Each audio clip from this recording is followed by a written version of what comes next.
2024 సార్వత్రిక ఎన్నికల్లో వైఎస్ఆర్ కాంగ్రెస్ పార్టీ ఓడిపోయిన తర్వాత చాలామంది నాయకులు సైలెంట్ పోయారు.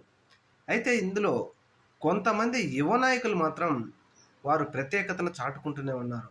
వీరిలో ముఖ్యంగా తిరుపతి మా ఎమ్మెల్యే సారీ తిరుపతి మాజీ ఎమ్మెల్యే కుమారుడు భూమన కరుణాకర్ రెడ్డి కుమారుడు భూమన అభినయ్ రెడ్డి. ఆయన తిరుపతికి సమన్వయకర్తగా ఉన్నాడు. ఆయన ఇప్పుడు తిరుపతిలో చేస్తున్న వినూత్న కార్యక్రమాలతో ప్రజలను మాత్రం బాగా ఆకర్షింపజేస్తూ, అలాగే ప్రజల్లో కూడా ఒక ఆలోచన వచ్చే విధంగా ఆయన నిర్ణయాలు తీసుకుంటా ఉన్నాడు. ముఖ్యంగా ఆయన ఈరోజు ఒక కార్యక్రమం మొదలుపెట్టాడు. జగన్మోహన్ రెడ్డి గారి ప్రభుత్వంలో ఒక్కొక్క ఇంటికి ఎన్ని పథకాలు, సంక్షేమ పథకాలు వచ్చాయి, చంద్రబాబు నాయుడు గారు 2024 సార్వత్రిక ఎన్నికల్లో ఎన్ని హామీలు ఇచ్చారు, మీ ఇంటికి ఆయన అధికారంలోకి వచ్చి సంవత్సరం తర్వాత మీ ఇంటికి ఎన్ని పథకాలు వచ్చాయి అనే దాని మీద ఒక వినూత్నమైన ప్రచారాన్ని మొదలుపెట్టారు. ముఖ్యంగా యువ నాయకుడు మాత్రం వినూత్న ప్రచారంతో బాగా దూసుకుపోతున్నారు.